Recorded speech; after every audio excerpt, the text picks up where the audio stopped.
recule vraiment? Quel est l'état des lieux? Quelle est la réelle évolution? Et puis, le cash, à quoi sert-il réellement? Est-ce qu'il remplace ou au contraire, est-ce qu'il complète les autres moyens de paiement? Pour parler de tous ces sujets et puis débattre avec vous, j'ai le plaisir de recevoir ce matin Nathalie Janson, qui est professeure à Neoma Business School. Bonjour Nathalie. Bonjour Olivier.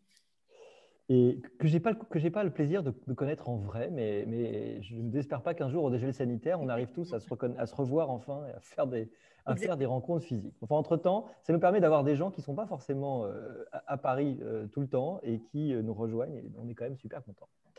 Et Jean-François Lenerzé. Bonjour Jean-François. Bonjour Olivier.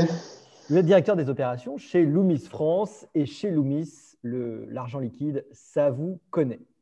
Alors, moi, je n'ai pas envie de parler ce matin, j'ai plein de trucs à dire et vous avez sans doute vu, et je vous renvoie au rapport qu'on a publié il y a quelques jours et pour lequel on a eu le plaisir d'interviewer pas mal d'entre vous.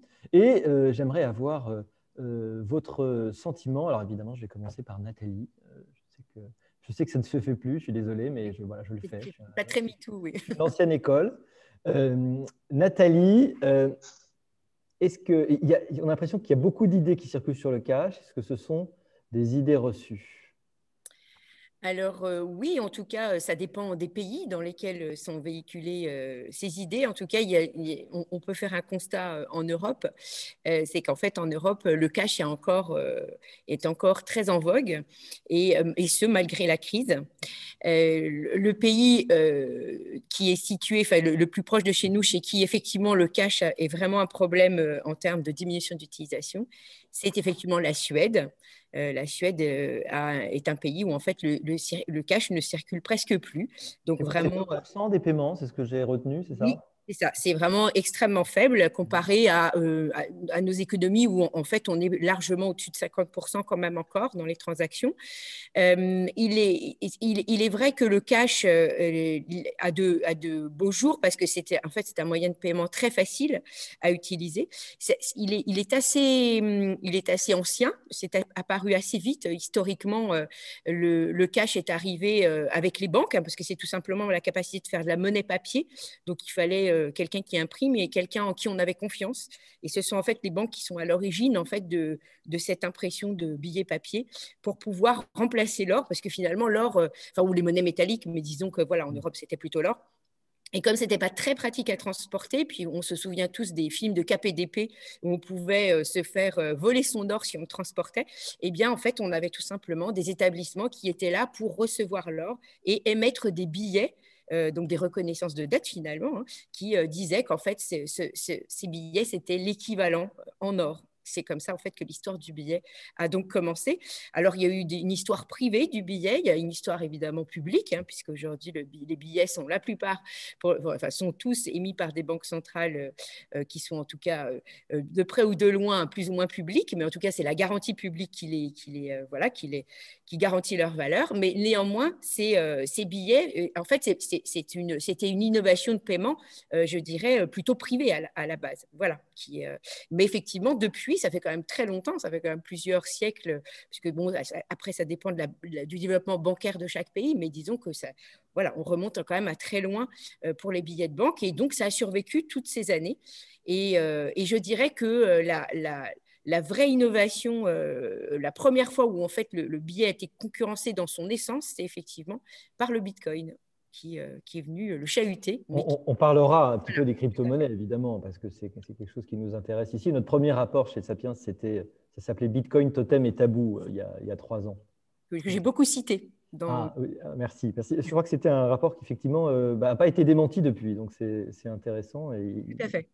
vous voyez les choses de façon intéressante. Est-ce que vous avez l'impression que la crise du Covid a changé l'attitude des gens vis-à-vis du liquide? On a eu l'impression qu'il y avait une défiance au début, il y a eu des cas de refus de paiement, ce qui est évidemment choquant et je crois illégal de la part de certains commerçants. Mais enfin, bon, disons qu'on peut mettre ça sur le compte de la crainte sanitaire sans doute légitime.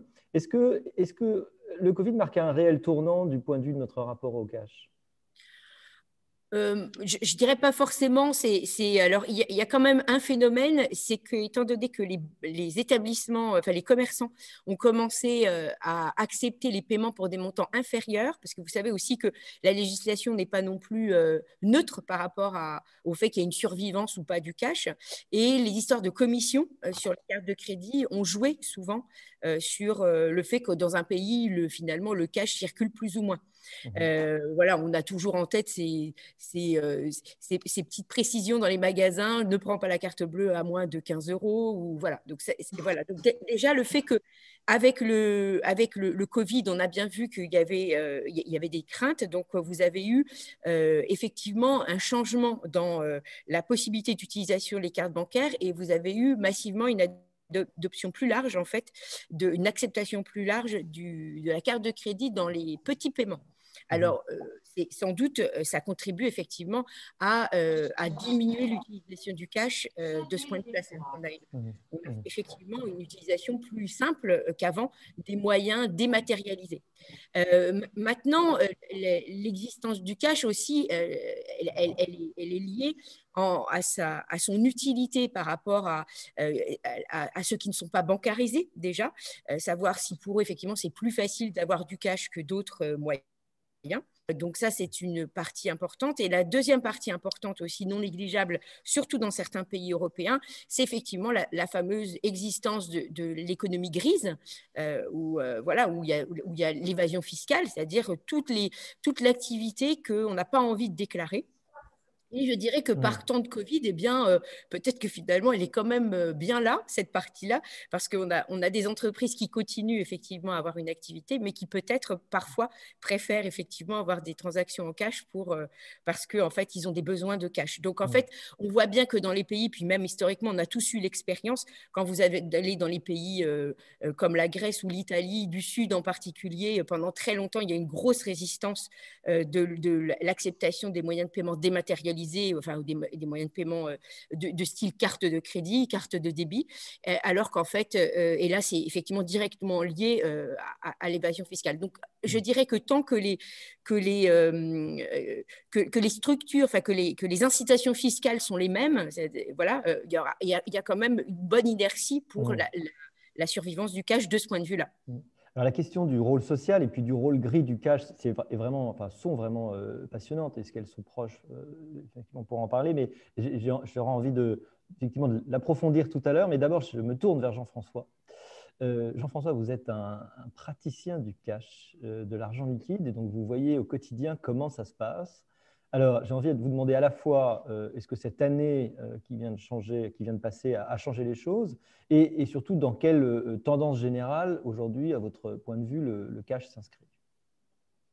Alors, on peut effectivement pas nier déjà qu'il y a une érosion naturelle du cash depuis pas mal d'années, parce que si on reprend à partir des années 2000, on a en moyenne 1 à 2% de déperdition par an. Mais aujourd'hui, on a encore des masses qui sont très, très importantes. À titre d'exemple, Loomis, on représente 50% de l'activité en France.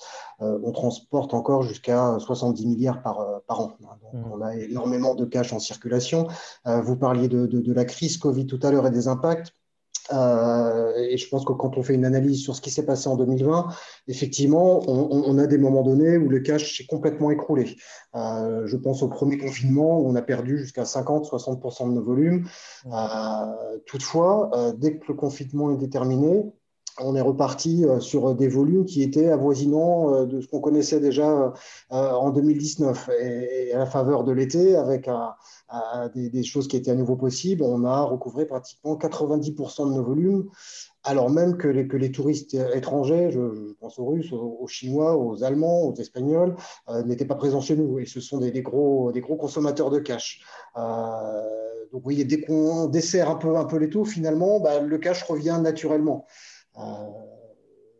Donc, on est inquiet aujourd'hui, un peu comme toutes les entreprises, parce que l'économie ralentit, parce que nos touristes ne sont toujours pas revenus, et on a effectivement une activité qui est un peu en berne. Mais toutefois, voilà, on est confiant sur le fait qu'après la sortie de crise, le cash revienne à son niveau, parce que comme ce qui était dit tout à l'heure, il y a effectivement des vertus au cash qui aujourd'hui sont peut-être un peu oubliées par chacun d'entre nous, mais qui sont réelles.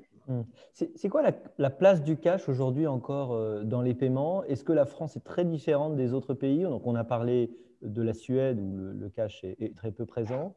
Oui. On en est où aujourd'hui? Est-ce que le cash, c'est totalement marginal ou est-ce que c'est encore un moyen de paiement? Alors, il faut peut-être distinguer le volume en volume et en valeur, évidemment. Oui, c'est ça. Alors, sur la partie volume, si on reprend la zone euro, on a effectivement la Finlande et les Pays-Bas qui sont un peu à part avec un niveau de paiement qui est à 40% des transactions. On a l'Europe du Sud où là, on est au-delà des 75, voire des 80% pour l'Espagne, le Portugal et l'Italie. L'Allemagne aussi est un grand consommateur de cash avec plus de 75% des transactions. La France, c'est un on est à 59%, donc là on est sur les éléments 2019. Donc aujourd'hui, même si on est en léger décalage par rapport à d'autres pays qui consomment énormément, 59%, c'est quand même une part importante des paiements. Et je parlais d'évolution tout à l'heure. Quand on regarde le niveau des retraits depuis les années 2000, des retraits aux automates, le nombre d'opérations est stabilisé pratiquement à 2 milliards. Donc, les chèques sont en forte diminution. Les paiements sans contact et les paiements carte augmentent, mais la valeur du cash, elle reste stable en valeur en tout cas. Donc, la part du cash est moins importante parce qu'on a davantage de paiements par carte, mais effectivement, le cash est toujours présent et à un niveau toujours important. Alors, maintenant, j'ai envie de poser une question à vous deux. Et puis d'ailleurs, on pourra aussi prendre des questions ou des interventions des gens qui sont avec nous. Mais avant de parler des raisons qui pourraient faire qu'on a envie de supprimer le cash, d'ailleurs, a-t-on envie de supprimer le cash? Est-ce que c'est vraiment, on a eu l'impression d'entendre que c'était plus ou moins un projet, qu'on y réfléchissait. En tout cas, il y a des pays où c'était carrément affirmé. C'est quoi l'utilité du cash? À quoi ça sert? Et évidemment, quelle est l'utilité par rapport aux autres moyens de paiement? Quels avantages on peut voir au cash? Et puis, disons-nous les choses. Quels sont aussi ses inconvénients?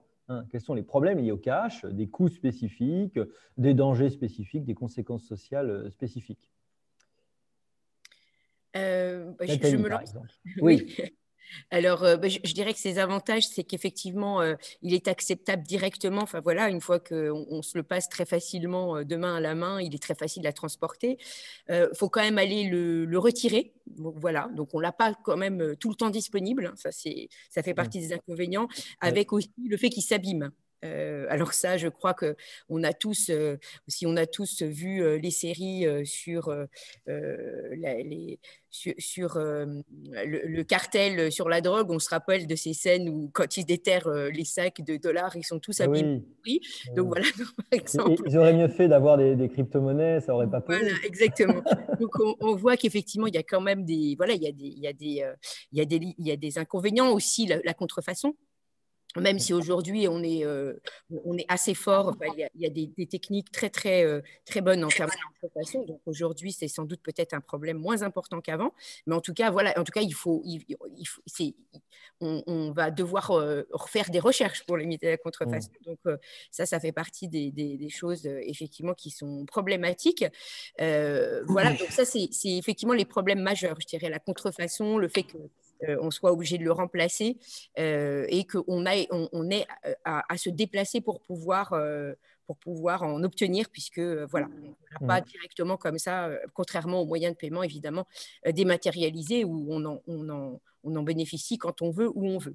Voilà. Une fois étant donné que c'est un moyen de paiement qui passe de l'un à l'autre et que c'est gagé sur la banque centrale, bon, il est acceptable partout et puis effectivement, comme vous l'avez mentionné, la cour légale. Donc cour légale, c'est qu'a priori, on n'a pas le droit de le refuser. Voilà, donc ça fait partie de ses avantages. Jean-François, vous transportez du cash, c'est un coût le transport. Oui, c'est un coût, pas pour l'utilisateur. Pour l'utilisateur, c'est vrai que le billet aujourd'hui, il est gratuit. C'est un coût essentiellement pour les banques.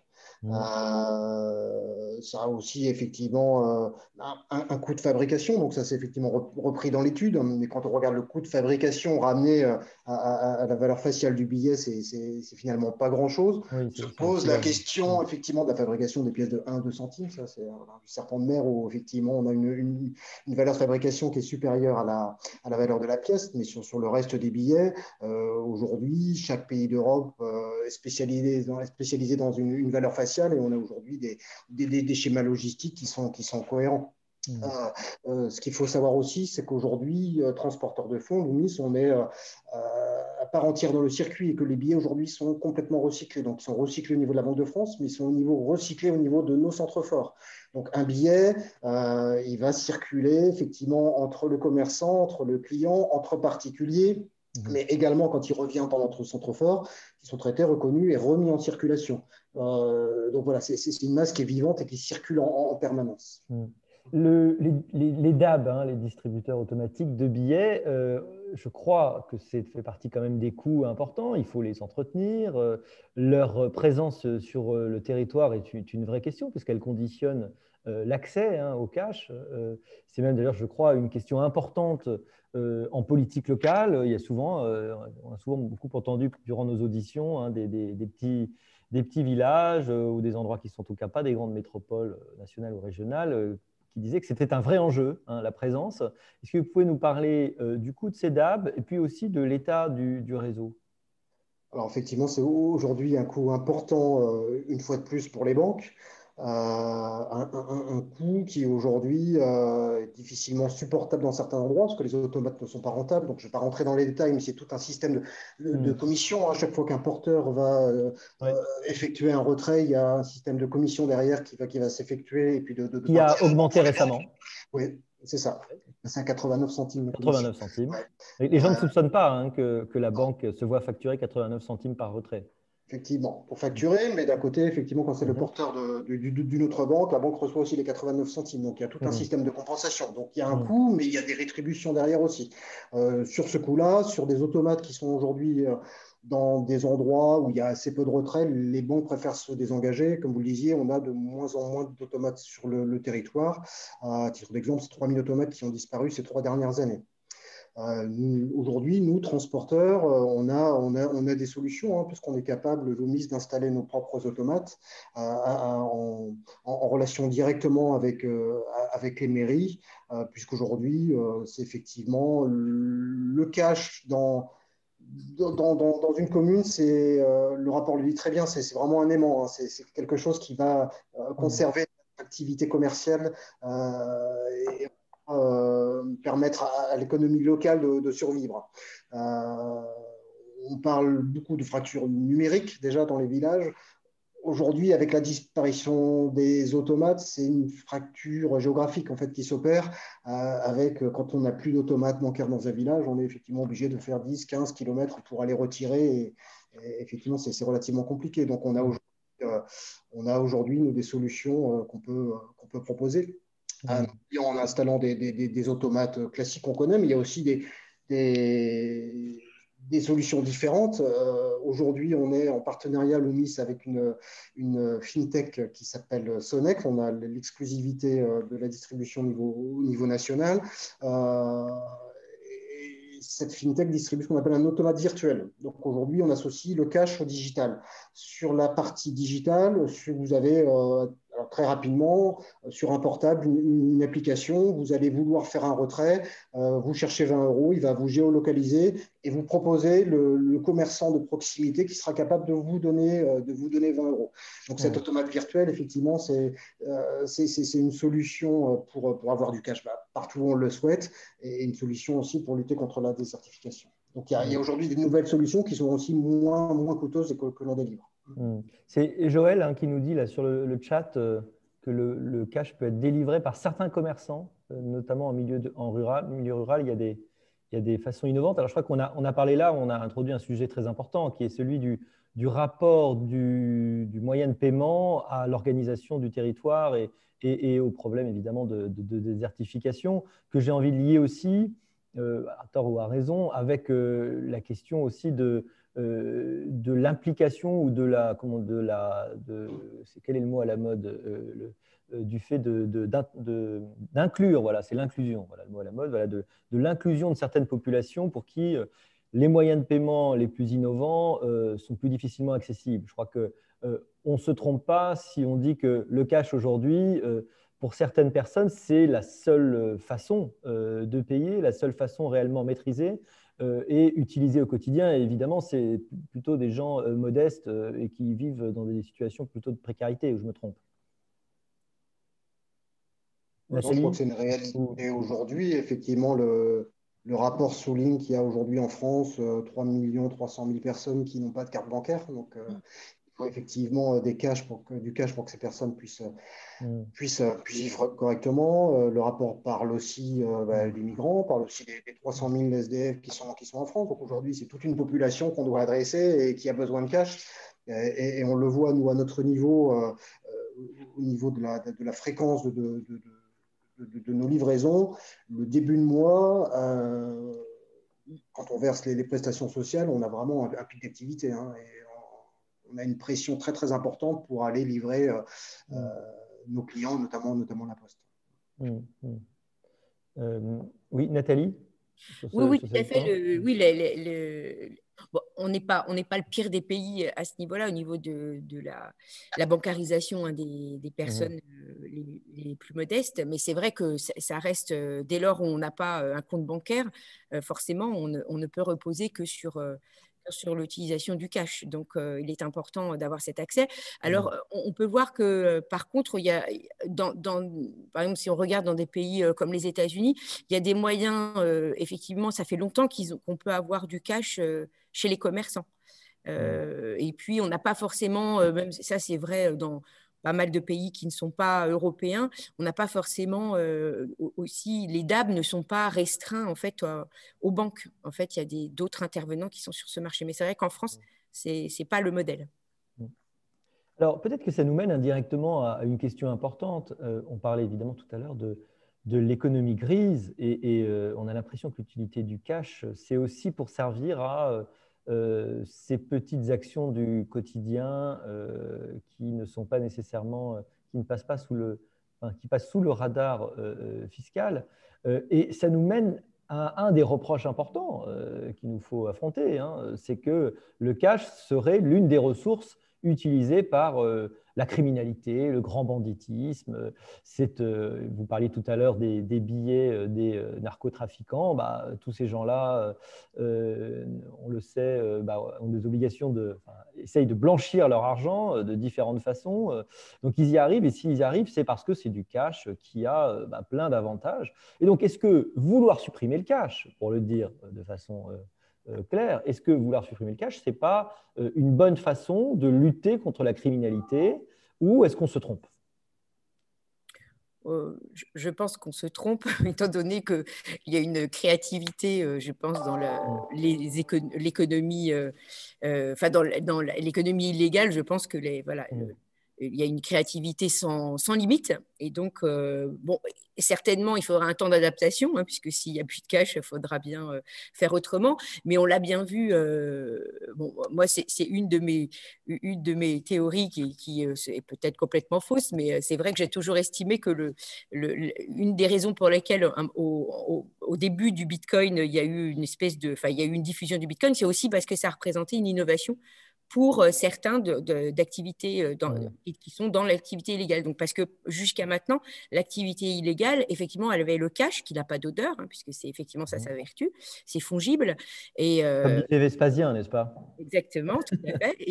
Et donc, l'idée, c'est que quand le Bitcoin est arrivé, étant donné que c'était un moyen de paiement pair à pair qui empruntait un circuit qui n'était pas notre circuit habituel, avec le circuit bancaire, eh bien, c'était une façon d'échapper effectivement au radar. Alors, effectivement, contrairement au cash, ce n'est pas totalement anonyme, donc c'est la limite, puisque en tant que tel, ce n'est pas anonyme, mais c'est pseudonyme. Mais néanmoins, on a bien vu qu'il y a eu une attirance de ces personnes qui vivent de l'économie illicite pour l'utilisation du Bitcoin. Donc voilà, donc je pense qu'il y aura un déplacement de toute façon. Voilà, c'est juste aujourd'hui, il y a plein de façons différentes et on a bien vu que sur le Bitcoin, il y a eu plein d'ailleurs d'articles là-dessus en disant que c'était la monnaie qu'utilisaient les terroristes, qu'utilisait le dark web. Donc voilà, donc je pense que non, le cash, effectivement, ça a été vraiment l'utilisation massive, enfin, c'était le moyen privilégié par cette activité illicite, mais voilà, ils sont ouverts à tout et je pense qu'il y a plein de gens qui peuvent leur apporter des solutions dans le digital pour continuer à faire leurs activités illicites. Donc pour eux, le cash, c'est vraiment une relique barbare, alors pour le grand banditisme. En tout cas, si on peut trouver autre chose, c'est sûr que ça pourrait aussi éviter le recyclage. Donc, ce qui est pas aussi, on évite aussi un coût. Jean-François, sur ce sujet, votre sentiment? Alors, sur ce point, on peut peut-être regarder les statistiques sur le nombre d'attaques de nos véhicules, de nos véhicules blindés, de nos salariés. On s'aperçoit qu'effectivement, dans les années 80, il y avait énormément d'attaques de fourgons blindés qui étaient relativement fréquentes. On a depuis les années 2000, chaque année, alors je ne vais pas donner des chiffres là parce que c'est confidentiel, mais une baisse très très importante et on a de moins en moins d'attaques. C'est à mon avis effectivement donc ça, c'est très bon signe. C'est-à-dire que ça les introduit beaucoup moins. Ça veut dire quoi? Que le coût relatif bénéfice-avantage est plus très intéressant. C'est-à-dire que vous prenez des risques, c'est compliqué à organiser. Et donc finalement, il vaut mieux utiliser d'autres façons de c'est ce que disait Nathalie, je pense qu'effectivement, c'est ça, non? Oui, c'est ce que disait Nathalie. Je pense qu'effectivement, on a encore une image très marquée du malfrat qui se balade avec des valises de billets. Mais aujourd'hui, en termes de logistique, trimballer des billets, il y a aussi des règles aujourd'hui pour limiter le paiement en cash. Vous ne pouvez pas payer chez un commerçant en espèces avec plus de 1 000 euros, vos impôts 300 euros, c'est 1 500 entre particuliers. Donc, il y a aussi des nouvelles limites qui font que c'est compliqué au quotidien, même pour les petits malfrats, de dépenser du cash. Mais en tout état de cause, voilà, les statistiques parlent. Il y a de moins en moins d'attaques sur nos véhicules aujourd'hui, tant mieux. Vous avez soulevé un point, je trouve, qui est important, c'est les règles ont beaucoup évolué concernant les paiements en cash aujourd'hui, donc c'est très limité. Le billet de 500 a toujours cours, mais il n'est plus produit, donc en pratique, il va évidemment se raréfier, que les capacités de paiement en cash, autrefois vous pouviez payer facilement, je crois, vos impôts, c'était jusqu'à des sommes importantes, ou chez les commerçants, sont devenus beaucoup plus limités. Le niveau de paiement en cash, le niveau à partir duquel j'ai l'impression que la banque vous appelle pour vous demander d'où vient le cash que vous venez déposer aussi a beaucoup baissé. Alors, moi, souvent, je me demande, mais comment font les malfrats avec leur cash? Parce que quand vous avez des millions d'euros, j'ai l'impression que quand vous déposez 500 euros sur votre banque, on vous demande d'où ça vient. Donc, les étrennes de votre grand-mère. Donc, on a vraiment l'impression aujourd'hui que de toute façon, ça sera des circuits tellement particuliers utilisés par le grand banditisme que c'est en dehors du problème direct de l'argent liquide, évidemment. Mais ça pose quand même aussi la question des raisons des autres raisons qui pourraient faire qu'on voudrait supprimer le cash. D'ailleurs, est-ce qu'on le veut vraiment? Est-ce qu'en France, aujourd'hui, c'est un projet qui semble être cohérent, être apparu ici et là? Qui aurait intérêt? Est-ce que les banques, est-ce que les États, pour le dire clairement, auraient intérêt à la suppression du cash? Il y a dans la balance, il y a ce que Jean-François a dit précédemment, c'est-à-dire le fait que le cash, ça rapporte en termes de ce qu'on appelle le seigneuriage, la différence entre la valeur du billet et son coût de production. Donc ça, effectivement, c'est une activité qui est rentable pour la Banque centrale. Voilà. Mais néanmoins, effectivement, il y a des activités qui nous échappent. Donc, il y a une espèce de… Et je pense que la valeur de l'activité qui échappe, peut-être aujourd'hui, est peut-être plus importante que vraiment le seigneuriage qui est collecté. Bon, maintenant, voilà, moi, je ne suis pas dans les petits papiers de la BCE ni de ceux de la Banque de France. Je n'ai pas l'impression qu'en France, la France qui n'est pas un pays, on a évidemment une évasion fiscale, mais on n'est pas non plus débordé d'évasion fiscale. Je n'ai pas l'impression que ce soit un projet à ce point affirmé, parce que comme vous venez de le rappeler, de toute façon, on a déjà mis en place beaucoup de règles qui fait que quand même, c'est un peu compliqué. Enfin, le cash est devenu effectivement moins facile et voilà, une utilité plus réduite qu'avant. D'ailleurs, comme il a été rappelé, la France est sans doute celui qui est le plus digitalisé de ces autres, par rapport aux autres pays européens. Jean-François, Aujourd'hui, moi, je ne sens pas de pression particulière en tout cas, parce que notamment dans le cas de la crise Covid, on était en relation directe avec notamment la Banque de France, hein, qui a piloté les cellules de crise. Et au contraire, je sens vraiment cette envie de proposer encore du cash à long terme. Je sais pas, on sent peut-être des lobbies anti-cash qui se construisent. Alors, pour des raisons qui sont peut-être commerciales aujourd'hui, pouvoir tracer à terme tous les paiements via des cartes ou via Internet, effectivement, ça peut intéresser. On peut constituer des fichiers, on peut cibler davantage des publicités, alors que le cash aujourd'hui est beaucoup moins traçable, entre guillemets. Donc, quand on pense à non traçable, vous l'avez dit, on pense souvent aux malfrats, mais je pense que c'est aussi un point important pour notre liberté. Aujourd'hui, on a un billet, on est capable de le dépenser où on le souhaite sans être tracé. Donc, c'est un point important pour nombre de citoyens aujourd'hui. Il y a justement une question de Robert Charby là, sur le chat. Sans être parano, le cash ne permet-il pas aussi à chacun de nous de se protéger d'un éventuel bank run? Est-ce que finalement, la monnaie, quand on voit... il y a des gens qui me le disent d'ailleurs, la création monétaire complètement folle peut faire que l'argent réel, on y croit un peu moins, enfin l'argent fiduciaire, l'argent scripturaire, pardon, scripturaire, on y croit moins, on a l'impression qu'elle peut être manipulée et qu'au moins l'argent physique, on l'a vraiment. Et que si les banques font faillite, bon, on est quand même, les dépôts sont garantis jusqu'à 100 000 euros, hein, n'est-ce pas? Enfin, quand vous avez plus de 100 000 euros, vous pouvez avoir légitimement très peur. Hein, vous pouvez avoir envie de garder une partie de l'argent, mais enfin, c'est d'autres problèmes. Est-ce que cette peur du bank run peut alimenter encore une affection pour le cash? Comme vous l'avez rappelé, je pense qu'en Europe, il y a quand même… Alors, il y a des gens qui ont… Moi, j'ai entendu des histoires, effectivement, qui étaient très rigolotes sur des personnes qui étaient inquiètes sur la stabilité des banques. C'était à l'issue de 2008 et qui avaient demandé à un de leurs commerçants qui avait une machine sous vide de mettre les billets sous vide parce que justement, ils avaient compris que sinon, elles pouvaient pourrir. Donc, les mettre sous vide et de les cacher, vous voyez, de les enterrer. Donc c'est drôle de… Une technique assez vieille comme l'argent, sans doute. Exactement, vieille comme l'argent. Donc, quand c'était de l'or, c'était plus facile, ça pourrissait moins, c'est sûr. Exactement.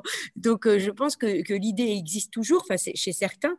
Maintenant, il est vrai qu'on sait aussi en Europe, je pense qu'il y a beaucoup de gens qui sont conscients qu'il y a cette garantie bancaire, parce qu'il faut quand même savoir qu'en fait, tout le monde ne sait pas forcément que nos dépôts sont complètement protégés. Donc, voilà, donc il faut aussi bien prendre en compte que tout le monde n'a pas ce même niveau d'information. Et c'est vrai que quand on n'est pas sûr des banques, on pourrait avoir envie de retirer de l'argent liquide. Néanmoins, à l'issue de la crise de 2008, il n'y a pas eu non plus de gros mouvements. Donc, on quand même s'attend à penser que ça n'a pas été une peur très, très forte, très ancrée, puisque sinon, on l'aurait déjà vu, ce mouvement. Par contre, ce qui est drôle, c'est qu'effectivement, c'est cette même sentiment de manque de contrôle du système qui a conduit à la création du Bitcoin. Qui voulait en fait proposer justement une alternative au fonctionnement des banques, qui était pour eux, dont le fonctionnement semblait un peu incontrôlé. Oui, si la méfiance vis-à-vis de la monnaie officielle se développe, elle touchera aussi le cash en réalité. Donc, c'est bien l'enjeu des crypto-monnaies, dont je pense toujours que c'est une question qui reste évidemment à suivre. Pierre a raison sur le chat, il pose en fait il soulève la question de la résilience intéressante. Hein. À partir du moment où toutes les monnaies sont des 0 et des 1, si vous avez une sorte de blocage mondial, et on sait qu'aujourd'hui, les guerres de demain seront probablement des guerres silencieuses, des guerres qui se joueront dans les tuyaux qui passent en partie sous la mer et puis qui arrivent chez nous d'Internet. Si demain on bloque tout, d'ailleurs ça tue aussi les crypto-monnaies. Si vous avez une interruption, comment arriver à refaire le registre distribué, ça serait assez compliqué. En revanche, le truc qui restera, c'est évidemment le cash. C'est quand même une extraordinaire résilience, non? Complètement. Oui, oui, je pense que c'est un des facteurs, d'ailleurs, qui pourrait conduire les banques centrales à être, en fait, quand même, à avoir à penser à deux fois avant de vouloir effectivement la fin du cash aussi. Parce que néanmoins, en effet, le système, dès lors qu'on digitalise et que tout passe par la data et l'informatique, eh bien, quid du jour où il y aura voilà, un grand blackout. Moi, je ne suis pas technicienne, donc je ne m'avancerai pas sur la question, mais je pense qu'effectivement, elle est présente dans les esprits quand on se dit qu'il faudrait accélérer la digitalisation de la monnaie. Ça limite, bien évidemment, c'est la sécurité du système. Et pour prendre des cas précis, quand on reprend effectivement les événements survenus dans l'arrière-pays niçois avec la tempête Alex, où tout est tombé, tous les réseaux sont tombés, plus personne ne pouvait payer à l'aide des terminaux de paiement. Il a fallu en urgence qu'on active, nous, un plan de continuité d'activité avec un de nos clients qui est les Crédits Agricoles pour installer des kiosques pour distribuer en urgence des billets, pour que les gens puissent consommer et puis des biens de il y a plus de transactions possibles. Vous n'avez plus de Exactement. Il n'y a plus de transactions possibles. Donc, vous ne pouvez plus acheter à manger. Exactement. Et là, il faut absolument du cash. Il n'y a plus que ça. Et je voulais revenir sur un point tout à l'heure par rapport à la valeur refuge du cash, même si on ne peut pas le chiffrer précisément aujourd'hui. La situation en France, quand on regarde le Covid en 2020, on s'est aperçu sur le premier confinement qu'il y avait effectivement très très peu de dépenses, que les flux qui entraient étaient tombés jusqu'à 60-70%. Par contre, sur les 3 premières semaines, on avait encore un niveau de retrait au niveau des automates qui était relativement important. Donc on sait que de toute façon, les Français se sont constitués à nouveau des réserves de cash qui conservent aujourd'hui encore sous les matelas. On ne peut pas estimer le niveau, mais on sait que c'est une réalité en tout cas. Donc il y a eu, sans avoir de rush particulier sur les automates, il y a eu cette réserve constituée. Donc quand on parlait des 1 milliard d'économies effectuées par les Français après le premier confinement, il y a une partie du cash dans ces 1 milliard, sûr et certain. Le matelas n'est pas mort. Non, il a même été réactivé. La Suède, donc, dit-on, voulait supprimer le cash, et on sait aussi qu'elle est en train de revenir sur cette idée-là. Est-ce que ça ne permet pas justement cette expérience de nous poser la question, évidemment, de l'utilité du cash, mais aussi de sa complémentarité avec les autres types de paiements? Oui, je pense qu'effectivement, c'est beaucoup dans le fait que vous pouvez payer de plein de manières différentes. Et je pense que c'est ça, en fait, la clé du succès des moyens de paiement. C'est qu'en fait, finalement, ce que veulent, enfin, avec les développements, les innovations technologiques, ce qu'on veut aujourd'hui, c'est effectivement d'avoir un moyen de paiement qui va convenir à la situation dans laquelle on se trouve. Et effectivement, le succès, moi, j'ai toujours été dubitatif sur le cas suédois. Je pense que de toute façon, à un moment donné, c'est comme pour aujourd'hui, pour ce qui a été souligné sur les limites de l'utilisation du cash, c'est-à-dire que pour arriver à un système où il n'y a plus de cash, en fait, il faut le pénaliser. Donc, ça veut dire, si vous payez en cash, je vous fais payer un supplément. Est-ce que c'est possible ça? J'avais vu l'idée que quand vous retirez de l'argent, vous ayez vous payez tout simplement, et ce qui va rendre l'utilisation du cash relativement beaucoup plus onéreuse que les autres moyens de paiement. Oui, c'est déjà le cas quand vous retirez. Vous savez, vous avez selon votre compte en banque, vous avez des contrats avec votre carte bancaire, excusez-moi plutôt, où en fait, si vous ne retirez pas dans le réseau, vous êtes facturé. Donc, oui. Bon, là, c'est plus pour une histoire pour la banque, c'est parce qu'elle veut limiter les coûts et donc elle incite à ce que, puisque voilà, Jean-François l'a très bien expliqué au niveau, il est plus compétent que moi au niveau des coûts qui incombent aux banques. En fait, c'est un intérêt tout simplement pour la banque qu'on retire chez elle et pas ailleurs, parce que comme ça, c'est préférable. Mais de toute façon, oui, l'utilisation à ce niveau-là, le cash aura quand même un intérêt. Enfin, je pense que c'est compliqué de pénaliser son utilisation, mais c'est possible, puisqu'on on a bien vu qu'on pénalisait aussi l'utilisation des cartes de crédit. Donc, bon, maintenant, c'est vrai que le billet, il a cours légal, donc c'est un peu différent. Bon. Mais je suppose que de toute façon, lorsque vous voulez arriver à la baisse vraiment drastique de l'utilisation du cash, vous ne pouvez pas faire autrement que de faire en sorte que le prix que vous payez en fait en cash devient plus supérieur à celui si vous payez dans un moyen dématérialisé. Oui. Jean-François, sur ce sujet Sur la partie suédoise, parce qu'on est présent évidemment en Suède, effectivement, on a ressenti, avec la volonté de l'État de supprimer le cash, des baisses de volume importantes. On sait aujourd'hui qu'ils cherchent à revenir en arrière, qu'il y a vraiment une pression justement par rapport aux populations précaires dont on parlait tout à l'heure. Et il y a vraiment cette volonté de réintroduire du cash aussi, et par rapport au fait que ce soit une valeur assurante aujourd'hui. Vous parliez de la possibilité de retirer son argent physiquement quand une banque va mal, par exemple. Je crois que c'est quelque chose d'hyper important. Si aujourd'hui j'ai 1 500 €, je sais que ma banque va mal, j'ai besoin à un moment de savoir que je vais avoir la possibilité de le retirer en cash. Et ça fait partie de la confiance par rapport au système global. Ça, je sais que c'est un point important par rapport à la Suède également. Évidemment. On est en période très, très étrange, comme vous savez, de taux d'intérêt négatifs. Et on sait que, alors si je ne me trompe pas, sur les très gros comptes, il y a des formes de prélèvement.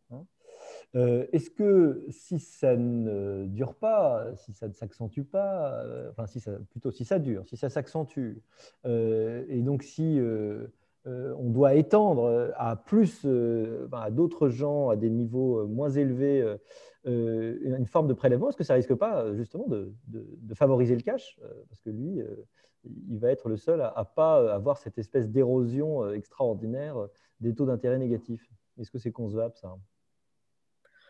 Oui, de toute façon, je pense qu'il y a enfin bon, après, c'est une question de sécurité à nouveau, parce qu'effectivement, si vous avez des sommes importantes que vous allez garder chez vous, vous vous exposez à des problèmes de sécurité. Donc, dans la balance, ça joue quand même, parce que de toute façon, il n'y a pas tellement d'alternatives. Voilà, si vous voulez placer sur le marché avec des titres sûrs, vous êtes aussi en taux négatif.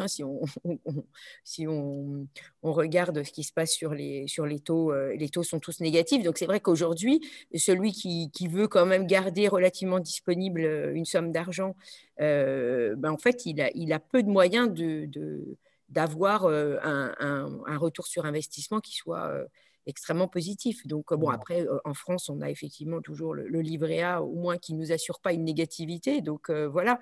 C'est-à-dire que j'imagine que les gens arbitrent avec le livret A, mais c'est pareil, c'est limité. Oui. Parce qu'ils ne veulent pas le garder chez eux. Voilà. Alors, je regardais les statistiques. Sur les 10 dernières années, la Banque centrale, elle a imprimé plus de cash que de monnaie M3.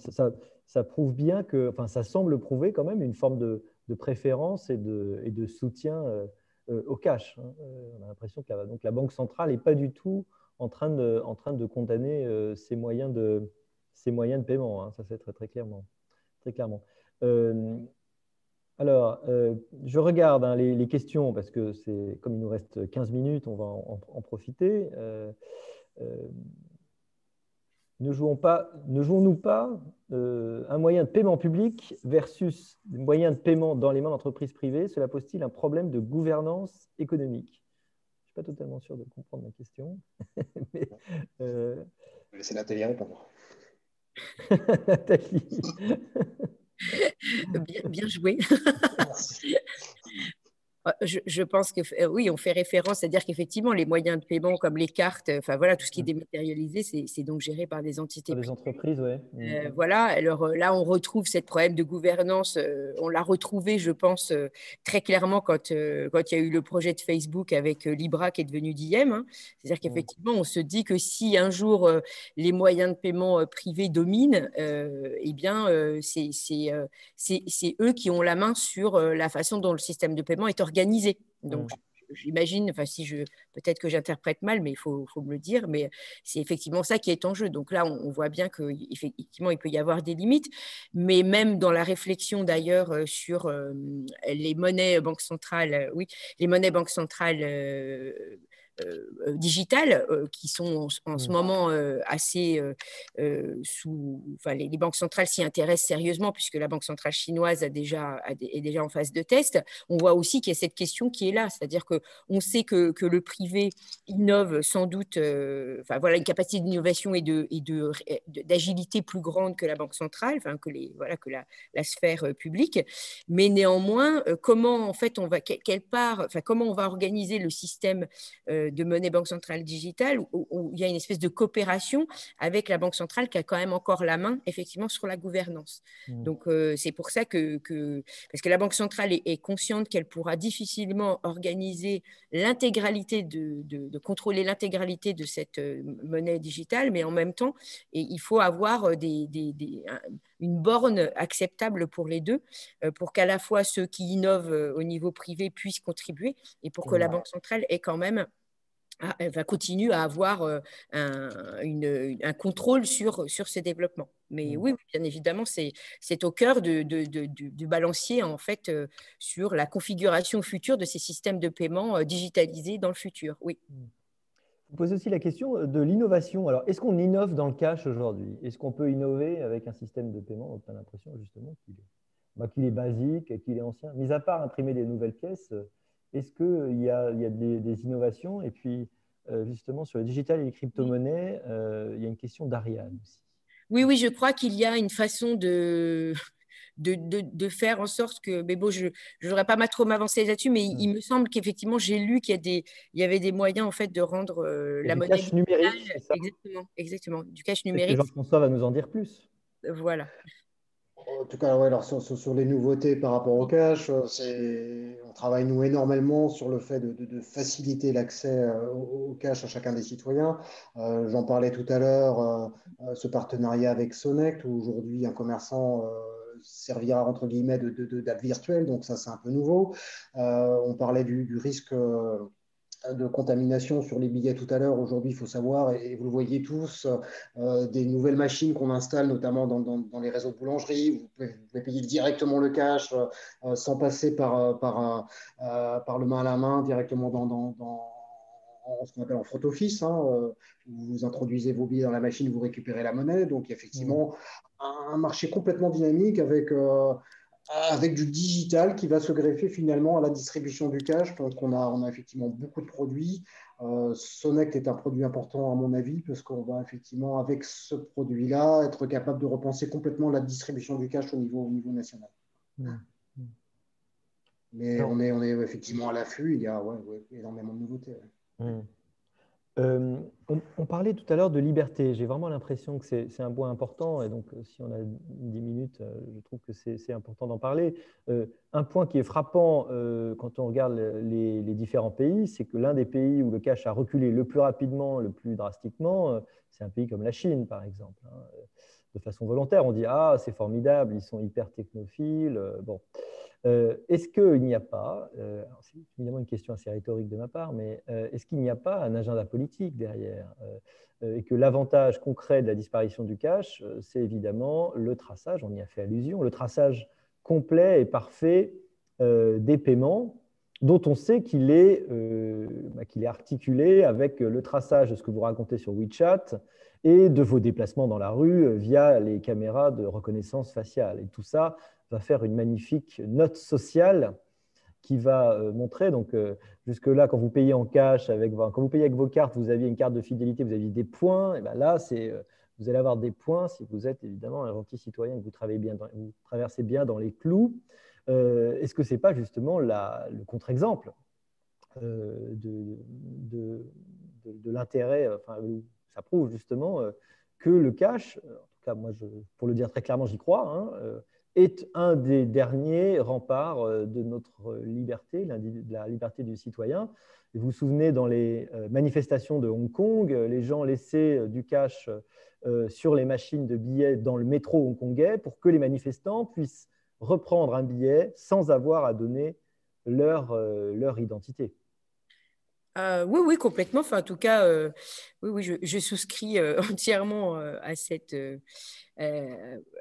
vision, enfin voilà, à ce tableau qui est quand même pas complètement positif pour la liberté individuelle. Bon, effectivement, en Chine, je crois même on a aussi de la reconnaissance, enfin, il y a les paiements aussi, on utilise la rétine comme. Donc là, effectivement, on va assez loin. Alors évidemment, c'est une démonstration de leur force d'innovation technologique, mais effectivement, tout ce qu'il y a derrière fait quand même un petit peu peur, puisque ça veut dire que l'État collecte, voilà, tout ce que, enfin, il est capable de pouvoir en tout cas, récolter les données. Après, on va juste espérer que quand un État est trop gros, il a des défaillances. Mais, bon, mais parfois, quand même, quand on voit le niveau d'autorité de l'État chinois, on peut se dire que quand même, on peut plutôt s'inquiéter que de se réjouir de ça. Et effectivement, le cash, par rapport à ça, semble nous libérer de ces contraintes, enfin, de ce que va avec la technologie. C'est-à-dire que la technologie, ça nous fait gagner beaucoup de choses, c'est très intéressant, c'est efficace, ça peut représenter beaucoup d'avantages, mais effectivement, le problème, c'est qu'en fait, on est capable de tracer tout ce qu'on fait, toutes nos données peuvent être utilisées, et donc, par l'État, c'est pas toujours une bonne nouvelle, et puis, si c'est les entreprises privées, eh bien, pareil, ça peut, alors l'un n'est pas pire que l'autre, je pense qu'on peut pas opposer, voilà, il n'y a pas, mais on peut se dire qu'effectivement, dans l'un ou l'autre cas, ça pose des questions sérieuses sur en tout cas, notre consentement à ce qu'on utilise autant de données sur nous-mêmes. Jean-François, sur ce sujet liberté et cash, est-ce que je me trompe? Parce que Alors moi, je peux m'exprimer juste, ouais, je peux m'exprimer en tant que citoyen. C'est Ouais. vrai qu'aujourd'hui, moi, à titre personnel, j'ai envie d'avoir le choix finalement. Et évidemment, qu'un paiement sans contact, qu'un virement instantané, il y a un côté pratique et aujourd'hui, je ne m'en prive pas. Mais quand j'ai envie de payer en cash, ouais, je veux pouvoir payer en cash aussi, hein, pour des bonnes raisons. Donc c'est important d'avoir le choix. C'est essentiel. Alors, Marc Schwartz, que nous avons eu le plaisir d'auditionner, n'est-ce pas, que je salue, connaisseur, donc vous pourrez peut-être d'ailleurs nous dire un mot, pourquoi pas, hein, nous pose une question. Donc, comment une monnaie digitale banque centrale peut-elle exister sans que les particuliers aient un compte directement à la banque centrale? Quels effets sur les banques commerciales? En fait, c'est souvent ce qui est évoqué. D'ailleurs, la monnaie banque centrale chinoise, elle est sur ce modèle-là. Hein. C'est pas la banque centrale chinoise qui émet directement, mais c'est les banques commerciales en fait c'est au niveau des banques commerciales que c'est géré. Donc, c'est souvent ce qui est évoqué, comme je disais tout à l'heure, parce que la gestion en fait de la monnaie banque centrale directement par la banque centrale pourrait représenter une complexité en termes de gestion de la sécurité des transactions, enfin voilà tout ce qui va derrière au niveau de l'opérationnalisation qui semble ne pas être possible. En tout cas, pour le moment, c'est souvent ce qu'on lit à propos de ces projets-là. Et et aussi la deuxième raison, c'est qu'effectivement, si jamais c'était ça, c'est-à-dire que on avait un compte directement auprès de la Banque centrale, ce qui est possible, hein, ça a existé historiquement dans certains pays, eh bien, on aurait la Banque centrale, en fait, effectivement, du coup, évincerait en quelque sorte les banques commerciales. Donc, pour cette raison, en tout cas, voilà, il y aurait des problèmes d'activité, répercussions sur les banques commerciales, qui pour le moment n'est pas souhaité par les autorités. Jean-François? Bon, je n'ai pas rien à ajouter sur ce thème-là. Rien à ajouter. Alors, si demain le président de la République vous demandait, citez-moi 3 raisons de garder le cash, qu'est-ce que vous lui diriez? Question qu'il pourrait tout à fait vous poser. Après, il décidera tout seul, hein, je vous préviens. Ça. Première, moi, je pense que je reprendrai ce dont on parlait à propos de la liberté. Je pense qu'effectivement, avoir la liberté de choix dans les moyens de paiement aujourd'hui, pouvoir payer en cash sur quelque chose qui n'est pas traçable, c'est important. En deux, je parlerai quand même des emplois, hein. Il faut savoir qu'aujourd'hui, la filière fiduciaire, ça représente à peu près 15 000 emplois qui sont non délocalisables. Donc, il y a quand même un poids important aujourd'hui, hein. En face, on met des données qui sont traitées dans des data centers. Donc, effectivement, c'est un point essentiel aussi de survie de nos entreprises, hein. Loomis en France, je le disais tout à l'heure, c'est 4 000 salariés. Donc, c'est un point important aussi. Et puis en point 3, voilà, la valeur refuge aussi. On sait qu'en cas de crise, c'est effectivement important d'avoir du cash sur soi. C'est rassurant de pouvoir savoir qu'à un moment donné, on peut avoir quelque chose qui est universel. Nathalie, qu'est-ce qu'on dirait? Oui, bah, c'est la même chose. Je mettrais quand même en premier lieu la liberté de choix. Deuxièmement, effectivement, de savoir que je ne suis pas tracée à chaque fois que je fais un paiement. Donc voilà, savoir que je peux avoir aussi la liberté de mes mouvements sans avoir à rendre compte. Et puis aussi penser à ceux pour qui c'est le plus facile d'avoir du cash par rapport à la bancarisation, enfin pour qui c'est encore compliqué et que Oui, l'inclusion. Ouais. l'inclusion est quand même voilà, une partie, enfin, je pense que c'est une justification pour que ce cash continue à exister, parce que sinon ça rendrait quand même, c'est compliqué pour toute une frange de la population et ce serait préjudiciable de l'en priver. En fait, on pourrait dire liberté évidemment, résilience, inclusion et puis praticité, parce que c'est quand même ce qu'on a souligné au début, j'ai l'impression. Le caractère encore très pratique, contrairement peut-être à la représentation qu'on peut avoir, que dès que c'est numérique, c'est beaucoup mieux, c'est plus pratique. Finalement, un commerçant, quand il paye, quand quelqu'un paye via une carte bancaire, il y a un coût, hein, si je ne me trompe pas, alors qu'il n'y a pas de coût quand c'est du cash, c'est ça? Je pense. Alors là, pour la partie cash, je laisse Jean-François parce qu'il doit mieux savoir. Non, il n'y a Oui. pas de coût. Un commerçant, quand il reçoit un billet, c'est tout à fait transparent pour lui. Donc après, effectivement, il y a des coûts éventuels si lui décide d'avoir un transport de fonds, mais après, il le prend, il l'amène à sa banque, c'est complètement gratuit. D'accord. Oui, parce que si effectivement il n'y a pas de transport de fonds, il n'a juste à déposer les enveloppes auprès de la banque. Je crois que c'est ce qui se passe pour la grande majorité des commerçants aujourd'hui. D'accord. Oui. Alors qu'effectivement, les cartes bancaires, c'est un vrai sujet, hein. C'est pour ça que aussi l'American Express n'est pas accepté partout. Enfin voilà, là, il y a un vrai enjeu des commissions derrière. Évidemment. Avec une carte bancaire, le commerçant va payer systématiquement une commission. Donc, effectivement, ça remet un petit peu sa marge. Et depuis que c'est passé à 50 €, les paiements en sans contact, ça a quand même fait augmenter ce type de paiement, mais du coup, ça a fait augmenter les coûts pour les commerçants ou pas?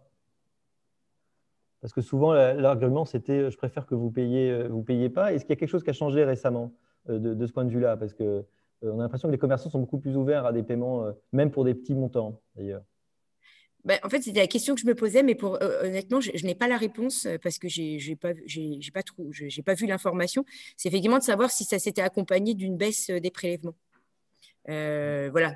Est-ce que effectivement, du coup, du fait de est-ce que avec l'accompagnement du coup de l'augmentation des montants, en fait, des montants de transactions réalisés, eh bien, est-ce que finalement le pourcentage a changé ou pas? Ce serait une question à poser aux commerçants pour savoir si pour eux ça a changé. C'est toujours le même coût ou en fait le coût a baissé. Bien, écoutez, il est 9h30 et selon la tradition, je m'engage à ce que notre petit déjeuner ne dure qu'1 heure, car nous avons tous plein de choses à faire aujourd'hui.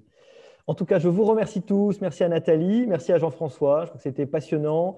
Évidemment, vous pouvez aller lire le rapport qui est en ligne. Je vous donne rendez-vous pour nos rencontres de la France qui gagne. Ça se passera le 11 février, donc la semaine prochaine. Et là, nous parlerons de l'industrie 4.0 en direct et puis en différé, en direct, à partir de 8h30. Merci à tous d'être venus.